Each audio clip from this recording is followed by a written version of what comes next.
Bharatiya Janata party के राष्ट्रीय अध्यक्ष जी,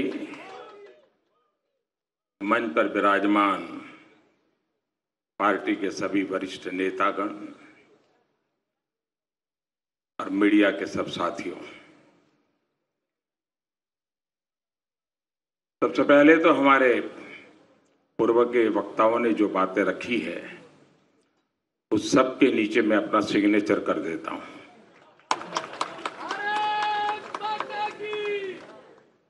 और इसलिए रिपीट करने की जरूरत न पड़े।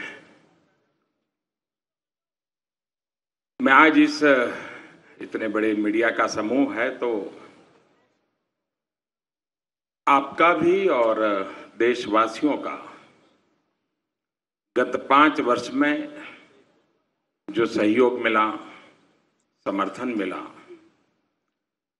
और ये जन सहयोग का ही कारण है कि हम इस कार्य को सफलतापूर्वक कर पाए। और इसके लिए मैं देशवासियों का, आप सबका हृदय से बहुत बहुत आभार व्यक्त करता हूं।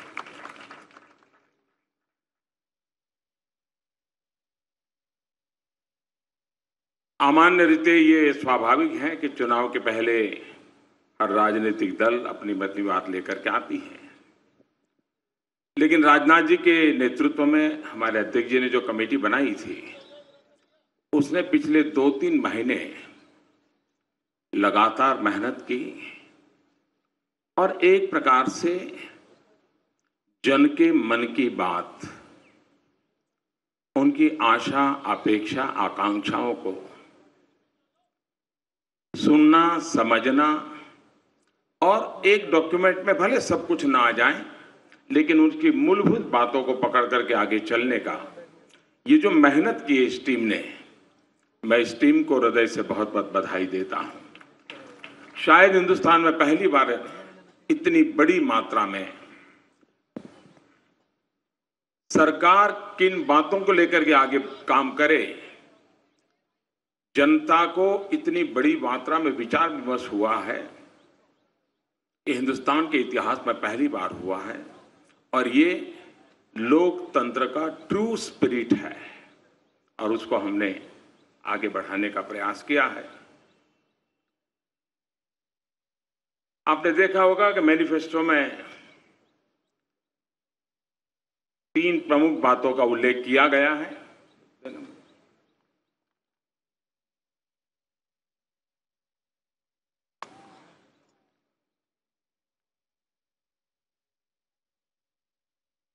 और उसी के आसपास हमारा पूरा ये डॉक्यूमेंट तैयार हुआ है।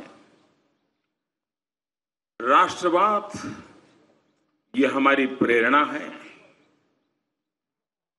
अंत्योदय ये हमारा दर्शन है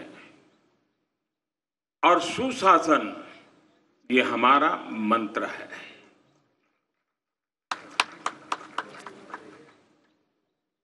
इस पूरी रचना जो है उसमें एक आमतौर पर ये मैनिफेस्टो 2024 के लिए है, लेकिन देश की जनता हमारा हिसाब ढंग से मांग सके, इसलिए पहली बार हमने साहस किया है कि इंटरिम भी हमारा हिसाब लिया जाए। और वो है 2022 आजादी के 75 साल होंगे, तब तक हमने देश के महापुरुषों ने जिन सपनों को लेकर के आजादी का जंग किया था, आजादी के लिए बलिदान दिए थे, जब आजादी के 75 साल होंगे तब हम उनके सपनों का भारत समर्पित करने की दिशा में कुछ अहम काम कर लें, पूरा कर लें। इस उद्देश्य से 75 वर्ष 75 लक्ष्य ये हमने तय किए हैं। 75 निश्चित कदम हमने तय किए हैं। ये अपने आप में टाइम बाउंड, वेल डिफाइंड शायद ही कोई घोषणा पत्र में या संकल्प पत्र में आप पहली बार देख पाते होंगे। उसी साथ साथ हम जब इस मैनिफेस्टो को लेकर के आए हैं तो साफ है हमारे मन में, वन मिशन वन डायरेक्शन। हम देश को समृद्ध बनाने के लिए, सामान्य मानवीय के सशक्तिकरण को लेकर के, जन भागीदारी को बढ़ाते हुए, लोकतांत्रिक मूल्यों को महत्व देते हुए, और सरकार की सबसे बड़ी कसौटी ये नहीं होती है कि आपने क्या किया, सरकार की सबसे बड़ी कसौटी है लास्ट माइल डिलीवरी की।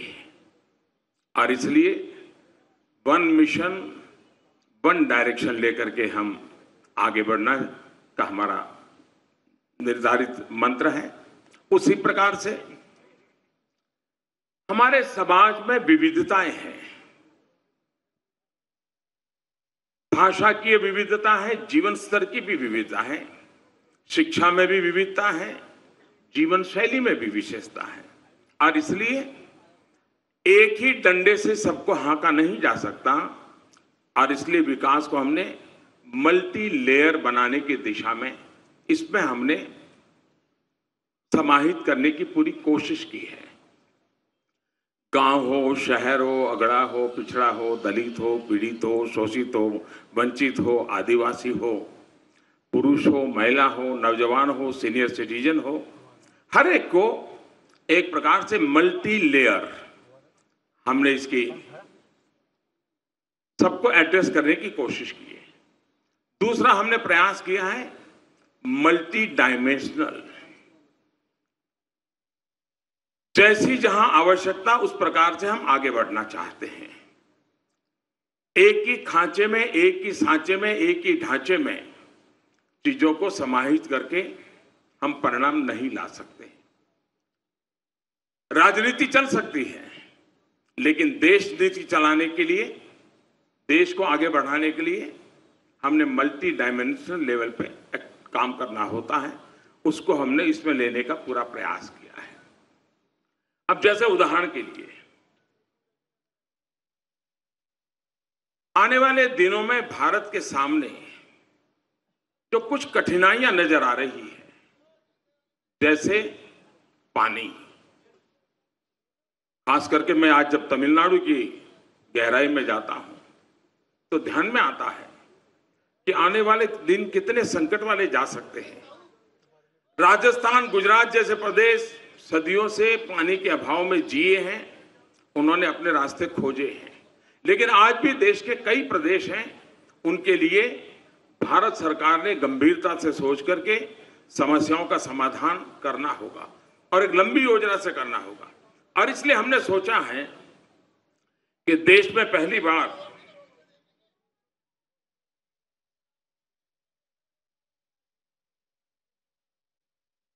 जल की बात करता हूं तो जल भी पी लेता हूं। हम एक अलग जल शक्ति मंत्रालय बनाएंगे।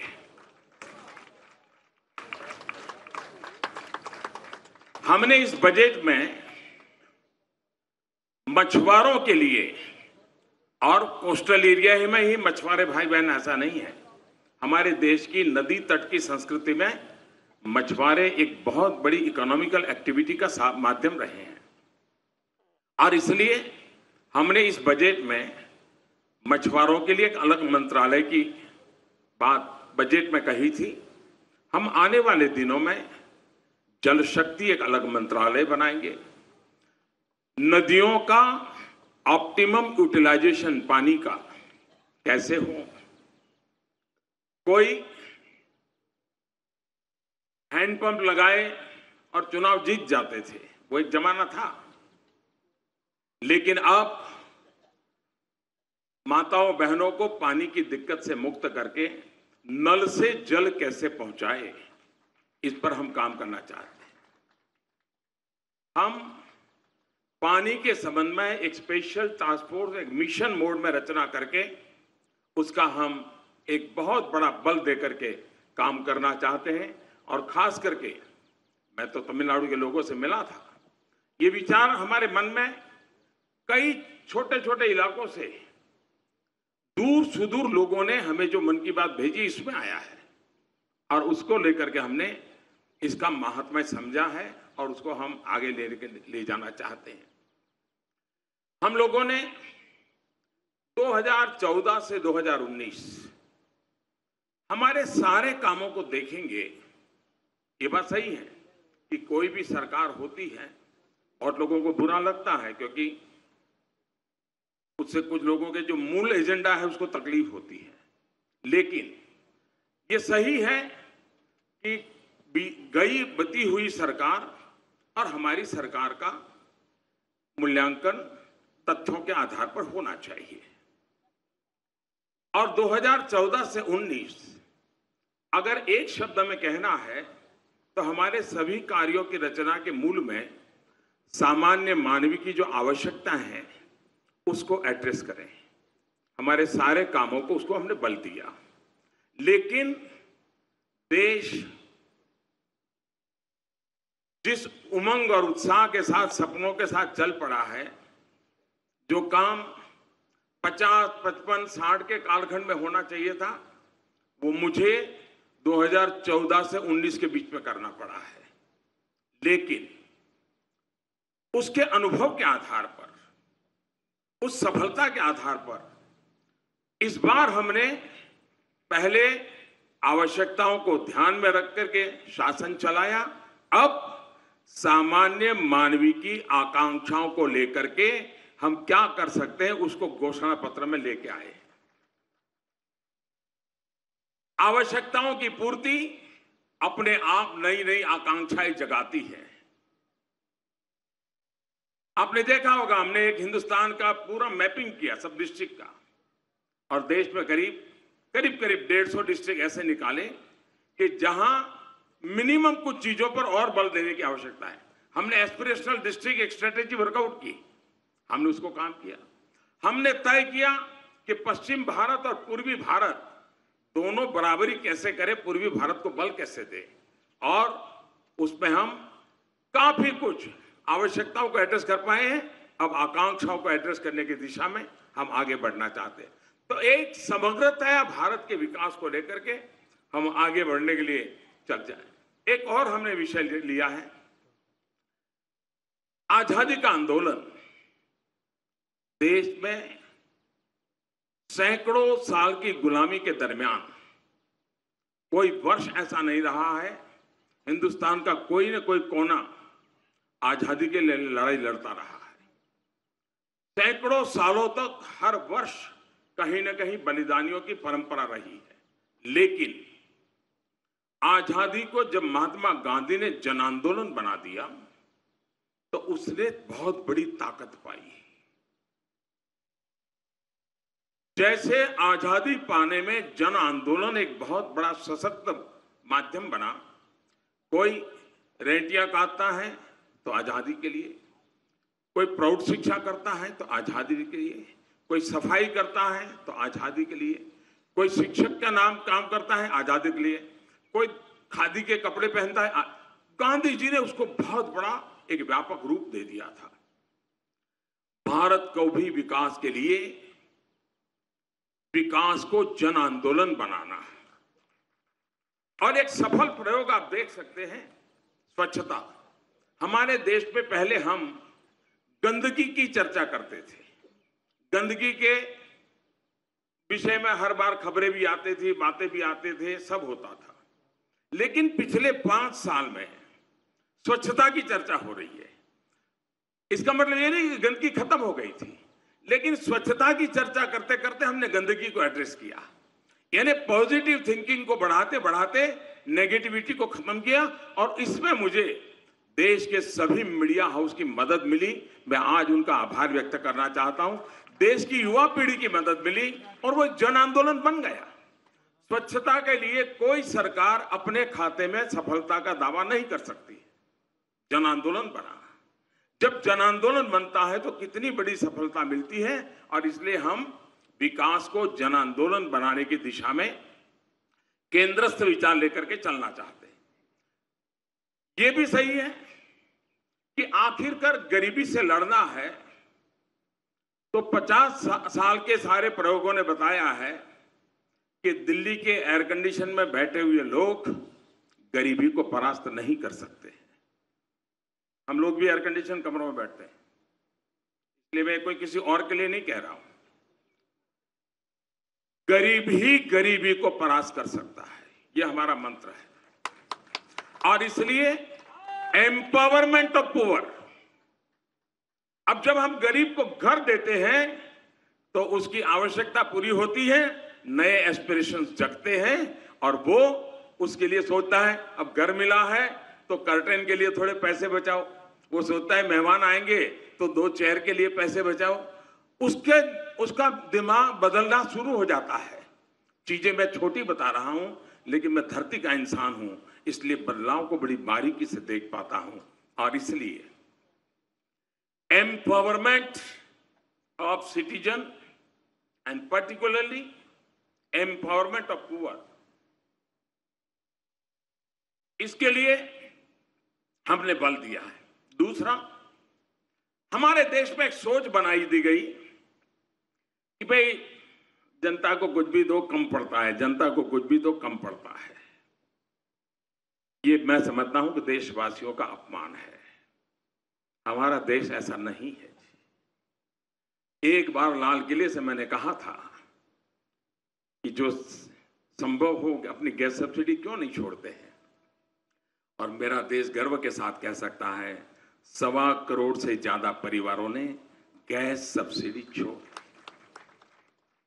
हमने रेलवे के रिजर्वेशन के फॉर्म में लिखा था कि आप सीनियर सिटीजन हैं, आप रेलवे यात्रा में कुछ भी पाने के हकदार हैं, सब्सिडी पाने के हकदार हैं, लेकिन अगर आपकी आर्थिक स्थिति ऐसी है कि जरूरत नहीं है तो आप इसको छोड़ सके तो अच्छा होगा। छोटा सा वाक्य उस रिजर्वेशन फॉर्म में लिखा है। आप हैरान हो जाएंगे, मेरे देश के 50 लाख से ज्यादा सीनियर सिटीजन ने सब्सिडी लेने से मना कर दिया और पूरी टिकट से ट्रैवलिंग किया। देश के अंदर ये जो ताकत है, हम उसको एड्रेस करना चाहते हैं, हम इसको बल देना चाहते हैं, हम नागरिक पे भरोसा करना चाहते हैं। हम नागरिक के ये जो, क्योंकि हम ही देश बनाना चाहते नहीं है, हिंदुस्तान के 130 करोड़ लोग भी देश को बड़ा बनाना चाहते हैं। और इसलिए हमने हमारी सारी योजनाओं में नागरिकों की शक्ति है, उस शक्ति को हमारे विकास का आधार मानने का इस पत्र में, हमारे कार्यक्रमों की रचना के केंद्र बिंदु में दिखेगा। हमारे देश में भ्रष्टाचार की चर्चा बहुत हुई है। शासकीय व्यवस्था में भ्रष्टाचार को कंट्रोल करने में हमने बहुत सफलता पाई है। Good governance, easy governance, transparent governance, accountable governance, responsible governance, इन सारी बातों को बल देते हुए शासन व्यवस्था में हमने कई रिफॉर्म्स किए हैं। हमने कई अधिकार बहुत नीचे तक हमने दे दिए हैं ताकि अकाउंटेबिलिटी बढ़ रही है। लेकिन टेक्नोलॉजी ने बहुत बड़ी मदद की है ट्रांसपेरेंसी में। चाहे जनधन, आधार, मोबाइल वाला हमारा जैम योजना हो या ई मार्केटिंग का हमारा प्रयास हो, बहुत बड़ा सफलता मिली है। इस चीजों को हम नीचे तक परकोलेट करना चाहते हैं और उसको हम आगे बढ़ाना चाहते हैं। किसान के लिए पेंशन की बात हो, खेत मजदूर के लिए पेंशन, इस एक बहुत बड़े कदम की ओर हम आगे बढ़ रहे हैं ताकि वो एक एश्योर्ड जिंदगी जीने के लिए, अपने परिवार के साथ काम करने के लिए सफलता से आगे बढ़ेगा। ऐसे अनेक विषयों की चर्चा आज यहां पर हमारे साथियों ने की है, लेकिन मैंने पहले ही कहा, सभी क्षेत्रों में जब हम बात कर रहे हैं तब ये हमारा संकल्प पत्र, ये सुशासन पत्र भी है, ये हमारा संकल्प पत्र राष्ट्र की सुरक्षा का पत्र भी है, ये हमारा संकल्प पत्र राष्ट्र की समृद्धि का भी पत्र है। इन सारी बातों के साथ आपको याद होगा कि हम 90 के दशक में बार बार सुनते थे 21वीं सदी आ रही है, 21वीं सदी आ रही है, लेकिन देश को उसके लिए तैयार करने में हमने मौका गंवा दिया। 21वीं सदी एक नारा बन गया, चुनाव में बोला जाता था, चर्चा होती थी। 21वीं सदी में तो हम 2 दशक तो पार करने की पहुंच गए हैं। 2022 आजादी के 75 साल है और कुछ ऐसे ऐतिहासिक पल होते हैं जो प्रेरणा के लिए बहुत बड़ी ताकत रखते हैं। अगर गांधी 150 तो अपने आप में स्वच्छता के लिए एक प्रेरणा का कारण बन सकते हैं। आजादी के 75 साल प्रेरणा का कारण बन सकते हैं। अब हम सुनते हैं कि 21वीं सदी एशिया की सदी है। अगर 21वीं सदी एशिया की सदी है तो भारत उसको लीड करे या न करे, करना चाहिए कि नहीं कर चाहिए, कर सकते हैं या नहीं कर सकते हैं, हमारा संकल्प पत्र है। हम संकल्प के साथ चलते हैं कि जब हिंदुस्तान की आजादी के 100 साल होंगे, 2047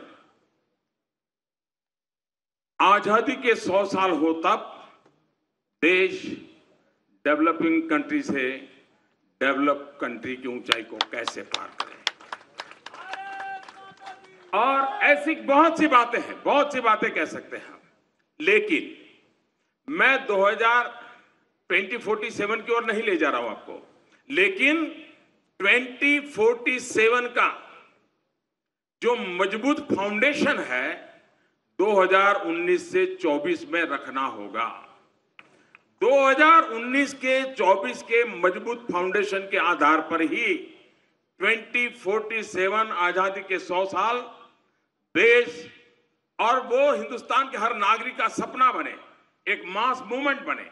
हमें देश को वहां ले जाना है और एक बार ये हम मिजाज पैदा कर देते हैं। हमने घोषणा पत्र में, संकल्प पत्र में इस बात का इशारा किया है, विस्तार नहीं किया है, लेकिन हमने जो विस्तार किया है वो इन 5 सालों के लिए किया है। और उसमें हमने 2022 आजादी के 75 साल को देश के सामने हमने अपने आप को कटघरे में खड़े कर करके अकाउंटेबिलिटी के लिए प्रस्तुत किया है। ये अपने आप में एक बहुत बड़ा हमारा निर्णय है और हमने किया है। देश भ्रष्टाचार को सहने को तैयार नहीं है। कानून नियमों की व्यवस्थाएं हो, हमारा अप्रोच हो, और हम ईमानदारी को बल देते हुए, ईमानदारी की प्रतिष्ठा को बढ़ाते हुए भ्रष्टाचार से मुक्ति की दिशा में जाना चाहते हैं। हमने देखा होगा कि 19वीं शताब्दी में हमारे देश में जो सामाजिक बुराइयां आई थी, बहुत बड़ी मात्रा में बुराइयों ने समाज को जकड़ लिया था। उस समय के नेतृत्व ने, एक तरफ आजादी का जंग चल रहा था, लेकिन 19वीं शताब्दी में ज्यादातर सामाजिक सुधार के अभियान हुए। बड़ी हिम्मत के साथ हमारे देश के अनेक महापुरुष निकले और उन्होंने किया। आज समय की मांग है कि हमारी खास करके राजनीतिक व्यवस्था में, शासकीय व्यवस्था में जो बुराइयां घर कर गई है, 19वीं शताब्दी में सामाजिक बुराइयों के खिलाफ जिस प्रकार से एक जन चेतना का आंदोलन चला, आने वाले दिनों में इन एक निश्चित फ्रेमवर्क की व्यवस्थाओं के भीतर इस प्रकार की जो बुराइयां घुस गई हैं, उसके खिलाफ कदम भी लेने हैं, नीतियां भी बनानी है, निर्णय भी करने हैं, लेकिन जन सामान्य का दबाव भी बढ़ाना है, एक जन आंदोलन भी करना है, सुधार के संकल्प की ओर जाना है। और उस दिशा में भी एक सकारात्मक विचारों को लेकर के हम देश को आगे ले जाने की दिशा प्रयास करते हैं। गांव, गरीब, किसान हमारे इस केंद्र में है। देश के नौजवान वो आने वाले 5 साल में 2047 का भविष्य तय करने वाले हैं और इसलिए देश के नौजवानों को उस प्रकार से परवरिश हो, देश के नौजवानों के लिए उस प्रकार के अवसर, जिसमें हम कहें 100 लाख करोड़ रुपए का इन्वेस्टमेंट, एग्रीकल्चर में 25 लाख करोड़ का इन्वेस्टमेंट, ये अपने आप में बहुत ऊंचे लक्ष्य लेकर के हम चल रहे हैं, जो पूरी व्यवस्था को, आर्थिक आधार को एक नई ताकत देंगे और एक ऐसा परिवेश जो हिंदुस्तान इस 5 साल में ऐसी स्थिति में ला देना है ताकि वो 2047 की आकांक्षाओं को अपना सपना बना ले और सपना बना करके हम उस दिशा में सरकारें आगे बढ़े, उस बात को लेकर के एक फाउंडेशन का काम भी हम इसके साथ साथ करेंगे। आकांक्षाओं को पूर्ण करने का सपना लेकर के हम आगे बढ़ रहे हैं। मैं फिर एक बार इस संकल्प पत्र की रचना में जिस टीम ने काम किया है उनका अभिनंदन करता हूं। मैं बारीकी में छोटे छोटे प्रोग्राम की रचना में नहीं गया हूं। एक मूलतः राष्ट्र को आगे 5 साल में किस दिशा में जाना चाहिए, बैक ऑफ द माइंड मेरे मन में क्या विचार रहते हैं, उसको मैंने अभिव्यक्त करने का प्रयास किया है। मैं फिर एक बार आप सबने जो कुछ भी सहयोग दिया है उसके लिए आपका धन्यवाद करते हुए मेरी वाणी को विराम देता हूं। धन्यवाद।